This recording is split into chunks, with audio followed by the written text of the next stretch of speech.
Na okrogli mizi Poklici, ki jih potrebuje naše gospodarstvo, ki je bila 24. novembra 2014 v prostorih Papirnice Vevče, so predstavniki gospodarstva in države razpravljali o tistih kadrih, ki jih na trgu dela najtežje poiščejo, in kompetencah, ki jih mladim, ki se prvič zaposlijo, primanjkuje. Okrogla miza v organizaciji Gospodarske zbornice Slovenije, Zavoda Republike Slovenije za zaposlovanje in Zavoda Republike Slovenije za šolstvo je potekala v okviru promocijskih aktivnosti Dneva odprtih vrat slovenskega gospodarstva za mladino in starše. 27. novembra bo več kot 170 podjetij odprlo svoja vrata devetošolcem in njihovim staršem ter jim predstavilo delovne procese in pogoje dela v svojem delovnem okolju. Upam, da bomo 27. novembra izpeljali dan odprtih vrat v naše skupno zadovoljstvo.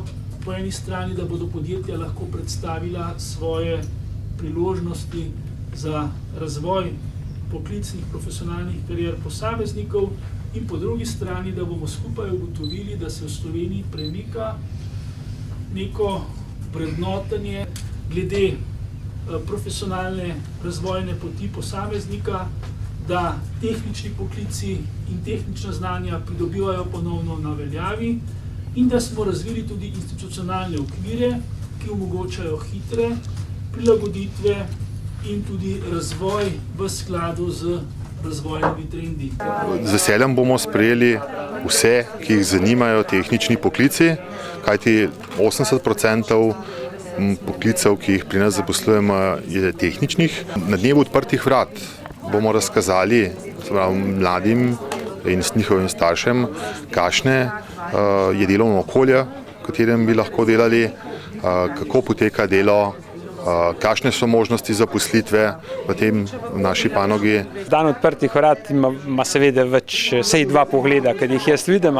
En izmed njih je, da približamo vse naše potrebe bodočim sodelavkam in sodelavcem. Seveda so to tehnični poklici, ampak brez družboslovnih, se pravi brez odličnih ekonomistov, odličnih računovodij, enega, ki bo znal strategije napisati. Skratka, to so vsi poklici, ki, bom rekel, nadgrajujejo ali pa so komplementarni s tehničnimi poklici. In seveda želimo vzbuditi pri mladih zanimanje in želimo jim postati prva izbira.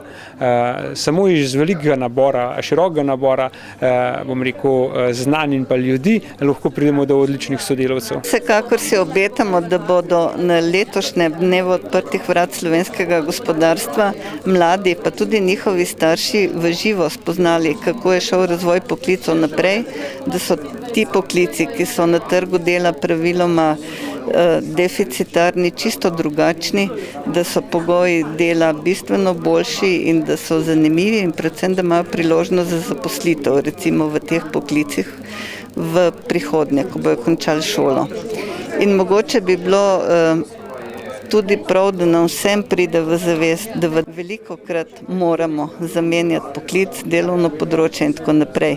In da je prav, da v tej prvi fazi se odločimo za nekaj, kjer bi svoje znanje, kompetence lahko čim prej preizkusili. Vsekakor želimo in upamo, da bo ta dan odprtih vrat postal vzpodbuda za dejansko neko gibanje, neko širšo aktivnost, ki bodo mladim omogočale spoznavanje sveta dela in tudi lažje odločanje na njihovi poklicni in izobraževalni poti. Po letu 2006 očitno je prišlo do tega, da bomo zopet na nek način zakorakali v vajeniški sistem. Ministrstvo za delo, Ministrstvo za šolstvo in socialni partnerji zdaj iščemo način, kako bi najbolje vajeništvo evropsko prenesli znova v Slovenijo.